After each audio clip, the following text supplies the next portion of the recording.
زیادہ تر نشستوں پر کام پر جانے والے لوگ بیٹھے ہوتے تھے۔ وہ اسمارٹ کپڑے پہنے ہوئے ہوتے تھے اور بیگ اور بریف کیس اٹھائے ہوئے ہوتے تھے۔ دوسری نشستیں جو کوئن جیسے اسکول کے بچے لے لیتے تھے، ان میں سے زیادہ تر بڑے اور مماثل یونیفارم پہنے ہوئے تھے۔ جو کوئن کے پسندیدہ مسافروں میں سے ایک سفید بالوں والی خاتون تھی۔ اس نے اپنے بیگ میں ایک چھوٹا بھورا کتا اٹھایا ہوا تھا۔ خاتون نے کہا کہ کتا گھبرا گیا ہے۔ جو کوئن نے اس بات کو ہمیشہ یقینی بنانا کہ وہ اس کو آہستہ سے تھپکی دے۔ جو کوئن زیادہ انگریزی نہیں جانتا تھا، لیکن اس کی ماں کافی جانتی تھی۔ جب وہ بس پر چڑھتے تو وہ کرایہ پوچھتی۔ بس ڈرائیور ان کے ٹکٹ پرنٹ کرتا۔ ہر صبح وہ کہتی، بلیک فریئرز کے لیے 2 واپسی کے ٹکٹ۔ جب وہ بس سے اترتے تو وہ جو کوئن کو کہتی کہ بہت بہت شکریہ۔ الفاظ غیر مانوس لگے، لیکن اسے مشق کے ساتھ ان کا تلفظ کرنے کی عادت پڑ گئی۔ جو کوئن کے اسکول میں زیادہ تر طلبہ انگریزی بولنے والے تھے۔ وہ اکثر کلاس روم کے پہلو میں اکیلا بیٹھا رہتا تھا۔ اس کا استاد دوستانہ تھا، لیکن جو کوئن شرمیلا تھا۔ اس نے ایک لفظی جواب دیا اور ہاتھ نہیں اٹھایا۔ سے انگریزی میں کچھ غلط کہنے کی فکر ہوئی۔ وہ اپنی گرامر کو ملانا یا کسی چیز کا غلط تلفظ کرنا ناپسند کرتا تھا۔ جو کوئن اپنی انگریزی بولنے سے پہلے اسے کامل کرنا چاہتا تھا، لیکن اس نے کبھی بھی مشق کرنے کا موقع حاصل نہیں کیا تھا۔ دسمبر کے شروع میں جو کوئن کی ماں کو زکام ہو گیا۔ اس نے اپنے آپ کو اور جو کوئن کو موٹے کپڑوں میں ملبوس کیا۔ اس نے لمبا اسکارف گلے میں لپیٹ لیا۔ جو کوئن کو پہلے ہی زکام ہو چکا تھا، لیکن برطانوی سردیاں تلخ اور سیاہ تھیں۔ ہوا نے اس کی انگلیوں کی پوروں کو چھوا۔ جیسے ہی وہ بس اسٹاپ پر چلے گئے، اس کی ماں کانپنے اور کھانسنے لگی۔ جو کوئن نے اپنی ٹھنڈی انگلیاں مضبوطی سے پکڑ لیں۔ بس آ گئی اور وہ دوسرے مسافروں کے سوار ہونے کا انتظار کرنے لگے۔ جو کوئن کی ماں نے دوبارہ کھانستے ہوئے کہا، جو کوئن کرایہ کے لیے پوچھو۔ جو کوئن نے ایک گہرا سانس لیا۔ اس نے بس میں قدم رکھا اور ادھر ادھر دیکھا۔ ہمیشہ کی طرح وہاں بہت سے لوگ تھے۔ وہ اپنے فون یا کتابوں میں مشغول تھے۔ بوڑھی عورت اور اس کا کتا ہی اوپر دیکھ رہے تھے۔ خاتون جو کوئن کو دیکھ کر مسکرائی۔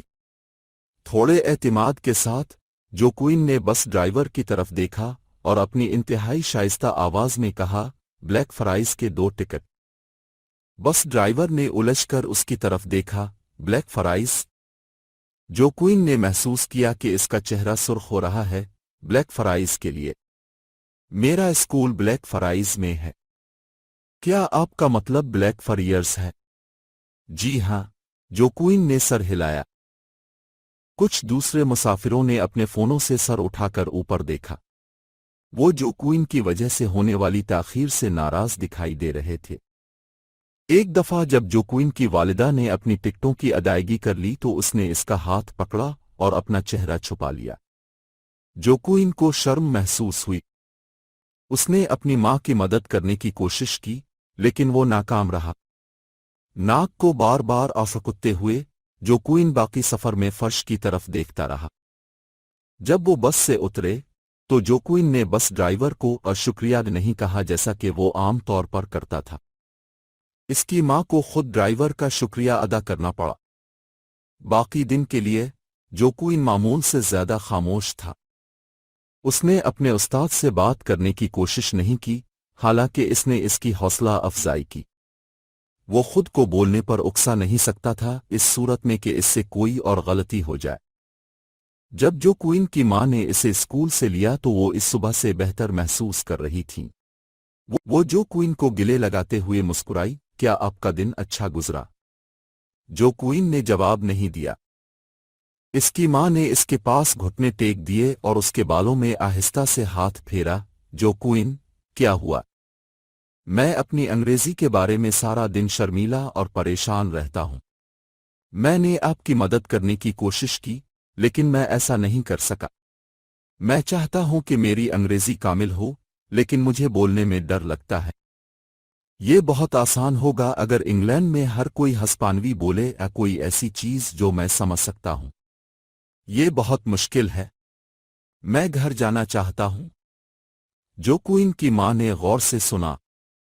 جب جو کوئن اپنے آنسو پونچھنے کے لیے رکا تو اس نے کہا، کوئی بات نہیں میرے پیارے، نئی چیزیں سیکھنے میں وقت لگتا ہے۔ میں سمجھتی ہوں تم میری مدد کرنے کے لیے اچھے لڑکے ہو۔ شکریہ۔ اس نے اس کے ماتھے پر بوسہ دیا۔ تمہیں کامل ہونے کی ضرورت نہیں ہے۔ کوئی بھی مکمل نہیں۔ آپ کو بس پر اعتماد ہونے کی ضرورت ہے۔ وہ مسکرائی۔ اب بہت اچھا کر رہے ہیں اور مجھے اب پر فخر ہے۔ ہمت نہ ہارو جو کوئن۔ جو کوئن نے سر ہلایا۔ بس اسٹاپ پر جاتے ہوئے اس نے اپنی ماں کی باتوں کے بارے میں سوچا اور محسوس کیا کہ وہ ٹھیک کہہ رہی ہے۔ یہاں تک کہ بہترین لوگ بھی کبھی کبھی گڑبڑ کرتے ہیں اور غلطیاں کرتے ہیں۔ جو کوئن نے سوچا کہ جس چیز نے انہیں بہترین بنایا وہ یہ تھا کہ وہ اٹھے اور اگلے دن دوبارہ کوشش کی۔ اگر وہ پر اعتماد ہو اور اپنا سر اونچا رکھے تو وہ کچھ بھی کر سکتا ہے۔ بس انہیں گھر پہنچانے کے لیے پہنچی۔ بس پھر سے بھری ہوئی تھی اور جو کوئن نے لوگوں کو سوپ میں، اسکول کے بچوں اور کتوں والی خواتین کو دیکھا۔ یہ سب ایک دوسرے سے اپنے فون پر بات کر رہے تھے۔